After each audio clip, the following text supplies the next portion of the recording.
Assalamualaikum warahmatullahi wabarakatuh. Pertama, Ibu ucapkan selamat kepada para siswa karena sekarang kalian sudah menempuh kelas 8 semester 2, yang artinya kalian telah menyelesaikan semester 1 dengan baik. Nah, Ibu harapkan di semester 2 ini kalian bisa jauh lebih baik lagi ya.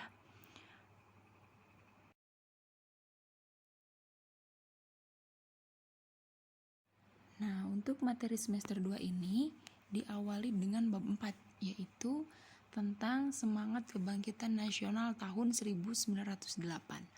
Nah, dalam bab 4 ini Ibu bagi menjadi 3 bagian. A. Kondisi bangsa Indonesia sebelum tahun 1908. B. Perintis kebangkitan nasional dalam perjuangan kemerdekaan Republik Indonesia. Dan C. Mewujudkan persatuan dan kebanggaan sebagai bangsa, wujud nilai kebangkitan nasional. Nah, namun sebelum kita masuk ke materi, kita lihat dulu tujuan pembelajarannya ya.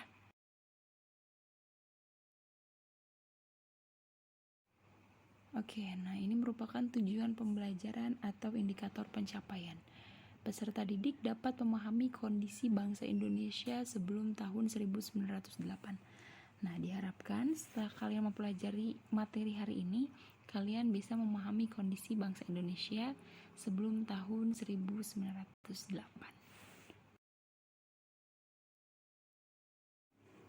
Suatu bangsa tidak akan berubah manakala bangsa tersebut tidak mau mengubah dirinya sendiri. Bangsa Indonesia tidak mungkin menjadi bangsa yang bebas merdeka seperti yang kalian rasakan saat ini apabila tidak ada usaha untuk bangkit dan melepaskan diri dari penjajahan. Nah, kesadaran bangsa Indonesia untuk bangkit tumbuh seiring lahirnya generasi muda yang terdidik dan juga peduli terhadap kemerdekaan Indonesia.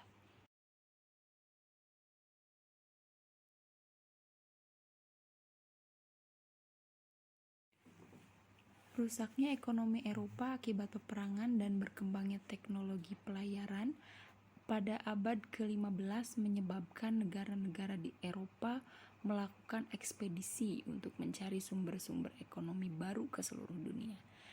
Nah, ekspedisi menemukan sumber ekonomi dan lahan baru untuk perdagangan. Eropa langsung menguasai dan menjajah negara-negara yang mereka anggap baru ditemukan.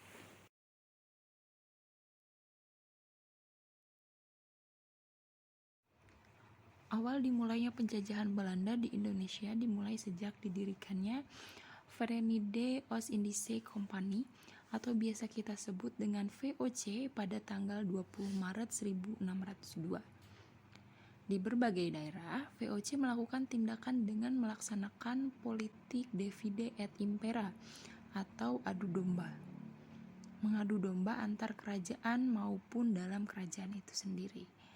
Nah, politik adu domba ini ternyata semakin melemahkan kerajaan-kerajaan yang ada di Indonesia dan juga merusak seluruh sendi kehidupan masyarakat.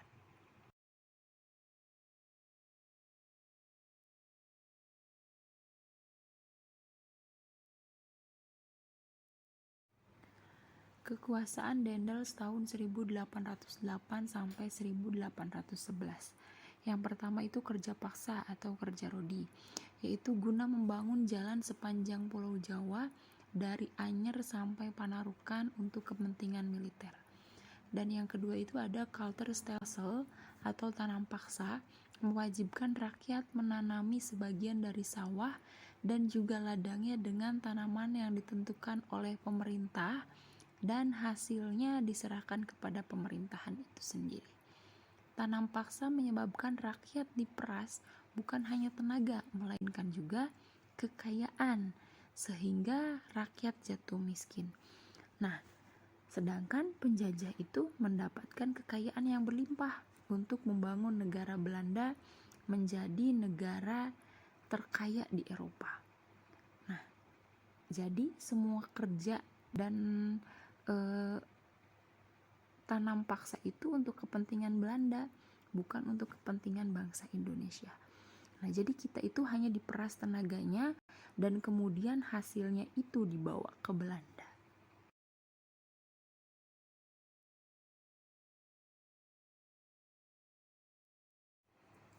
Penderitaan bangsa Indonesia menumbuhkan benih perlawanan di berbagai daerah. Nah, perjuangan melawan penjajah ini dipimpin oleh ulama dan juga kaum bangsawan. Akan tetapi perjuangan rakyat untuk mengusir penjajah belum berhasil. Nah, ini dikarenakan perjuangan masih bersifat kedaerahan dan belum terorganisir secara modern.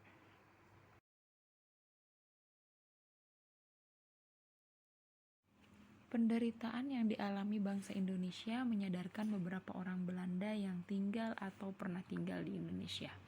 Di antaranya Baron van Hove, Edward de Westdekker, dan juga Mr. van Deventer. Mr. van Deventer mengusulkan agar pemerintahan Belanda menerapkan politik balas budi. Nah, politik balas budi itu terdiri dari 3 program, yaitu ada edukasi, transmigrasi, dan juga irigasi.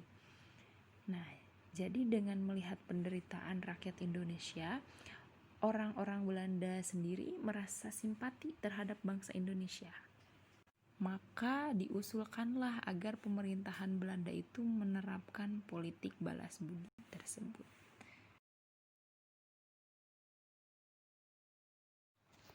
Atas desakan dari berbagai pihak, akhirnya pemerintahan Belanda menerapkan politik balas budi. Nah, politik balas budi ini bukan untuk kepentingan rakyat Indonesia, melainkan untuk kepentingan pemerintah Belanda itu sendiri. Nah, contohnya itu irigasi. Nah, irigasi itu dibangun untuk kepentingan pengairan perkebunan milik Belanda. Terus kemudian ada edukasi. Nah, di edukasi ini contohnya banyak dibangun sekolah. Pembangunan sekolah, nah tujuannya untuk menyediakan tenaga terampil dan juga murah. Nah, tapi di sisi lain, pembangunan sekolah ini malah melahirkan dampak positif bagi kita bangsa Indonesia. Apa dampak positifnya? Yaitu munculnya masyarakat yang terdidik dan juga mulai memiliki pemahaman, kesadaran akan kondisi bangsa Indonesia yang sebenarnya. Kalau ternyata bangsa Indonesia saat itu kondisinya bodoh, terbelakang, dan juga kemiskinan merajalela. Nah, mereka yang mengenyam pendidikan dan sadar akan nasib bangsanya selanjutnya menjadi tokoh-tokoh kebangkitan nasional. Nah, demikian gambaran kondisi bangsa Indonesia sebelum tahun 1908. Semoga kita bisa mengambil pelajaran dari sejarah awal kebangkitan nasional. Oke, cukup sekian untuk materi hari ini ya. Sampai jumpa di materi selanjutnya.